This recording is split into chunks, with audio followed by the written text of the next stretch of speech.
Hi, welcome to Chemistry in Tamil channel. இன்னைக்கு இந்த வீடியோல நம்ம எதை பத்தி பார்க்க போறோம்னா ion exchange chromatography.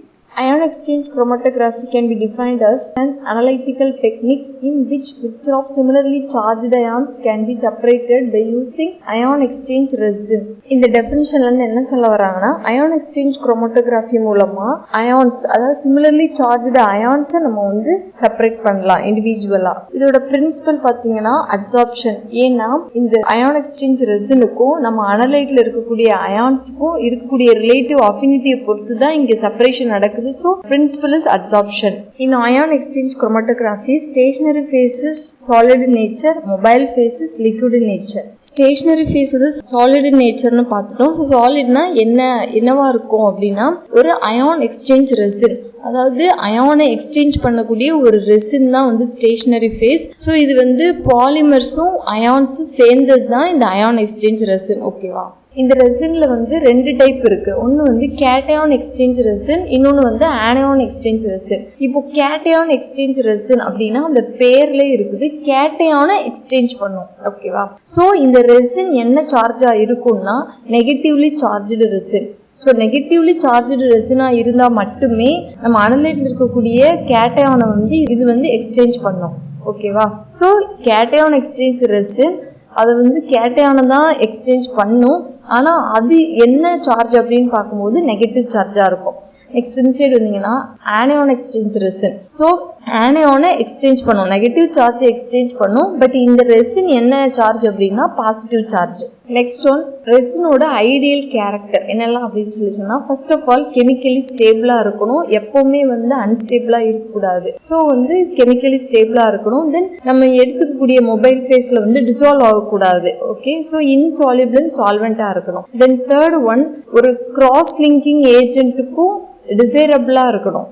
செப்பரேஷன் தேவையான அளவு ஸ்வெல் ஆகணும், டென்சிட்டியும் அதே மாதிரி தேவையான அளவு இருக்கணும். நெக்ஸ்ட் ரெசினை வந்து டூ டைப்பாக பிரிக்கிறாங்க, natural resin, synthetics resin. Natural ரெசினை அகெயின் டூ டைப்ஸாக பிரிக்கிறாங்க, cation resin, anion resin. So cation ரெசினுக்கு எக்ஸாம்பிள் வந்து கிளே அண்டு ஜியோலைட், ஆனியானுக்கு எக்ஸாம்பிள் வந்து டோலோமைட். சிந்தட்டிக்ல வந்து ஆர்கானிக் ரெசின், இன்ஆர்கானிக் ரெசின் ரெண்டு டைப் இருக்கு. இதில் ஆர்கானிக் டைப்பில் வந்து என்ன இருக்குன்னா பாலிஸ்டைரின் இருக்கும், தென் டைவினைல் பென்சின் இருக்கும்.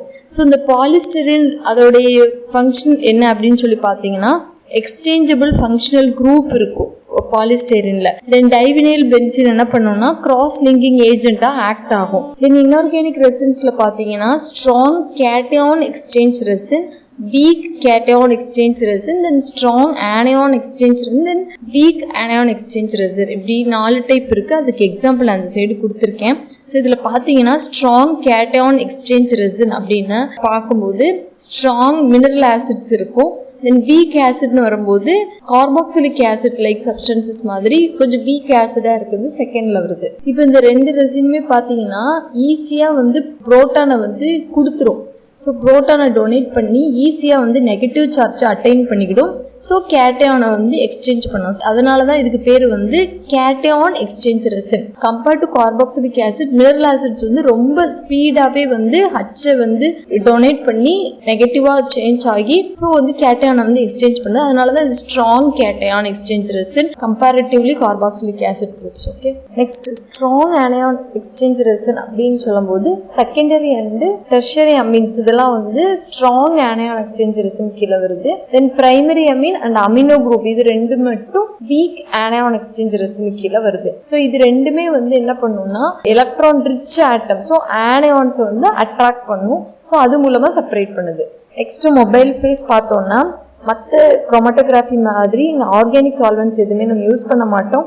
ஒன்லி வந்து buffers or acids or alkali மட்டும்தான். ஸோ பஃபர்னு பார்க்கும்போது phosphate buffer, borate buffer, acetate buffer, 0.1 HCl or sodium hydroxide something etcetera அந்த மாதிரி பஃபர்ஸோ ஒரு ஆசிடோ ஒரு பேஸோ தான் நம்ம இங்கே வந்து மொபைல் ஃபேஸாக எடுத்துப்போம். இப்போ நீங்கள் கேட்கலாம், ஏன் வந்து நம்ம வந்து பஃபர்ஸை தான் வந்து மொபைல் ஃபேஸாக எடுக்கணும், ஒரு ஆர்கானிக் சால்வெண்ட் வந்து நம்ம ஏன் இதில் எடுக்க முடியலை அப்படின்னு சொல்லி சொன்னால், நம்ம செப்பரேட் பண்ண போகிறது ஒரு அயான்ஸு தான். ஸோ அந்த அயான்ஸ் வந்து எதில் சால்யூபிள் ஆகும், எதுல வந்து ஃப்ளோ ஆகும் எதுல மூவ் ஆகும் பார்க்கும்போது பஃபர்ஸ்ல தான் வந்து சால்யூபிள் ஆகும் comparatively organic solvents. Okay, so ஒரு எக்ஸ்ட்ராக்டோ இல்லை வேற ஏதோ ஒரு கெமிக்கல்ஸோ மட்டும்தான் வந்து ஆர்கானிக் சால்வெண்ட்ல டிசால்வ் ஆகும். ஸோ அயான்ஸ்ன்னு பார்க்கும்போது நம்ம வந்து பஃபரை தான் வந்து எடுக்கணும். நெக்ஸ்ட் காலம் எதால மேடப் ஆயிருக்கும்னா கிளாஸ்னாலேயோ ஸ்டெயின்லெஸ் ஸ்டீல்னாலேயோ மேடப் ஆயிருக்கும். காலம் பேக்கிங்ல வந்து 2 டைப் இருக்கு, வெட் பேக்கிங், ட்ரை பேக்கிங்.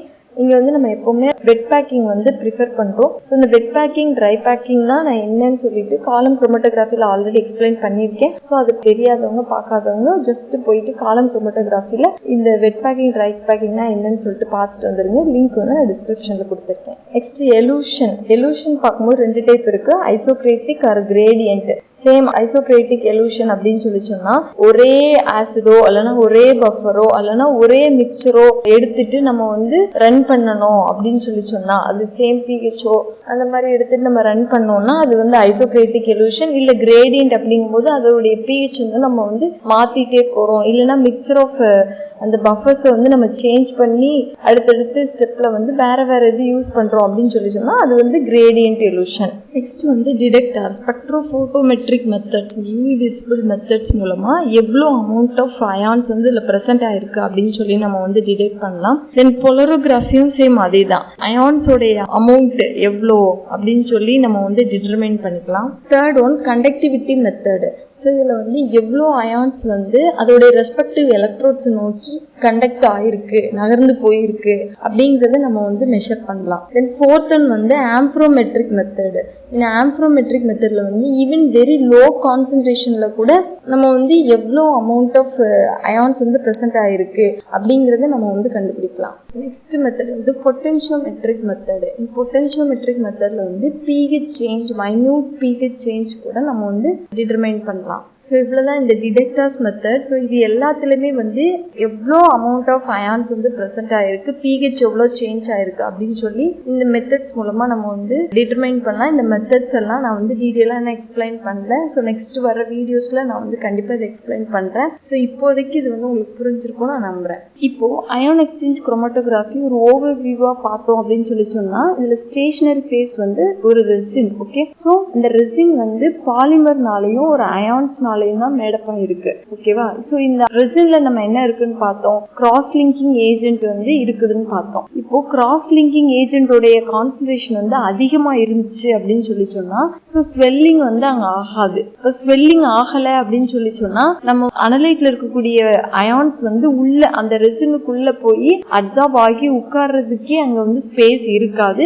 ஸோ ஒரு செப்பரேஷன் வந்து அங்கே எஃபிஷியண்டாக நடக்காது. ஏன்னா வந்து சாம்பிள் வந்து பாஸ் பண்ணுற அளவுக்கு அங்கே வந்து ஒரு போர் வந்து இருக்காது.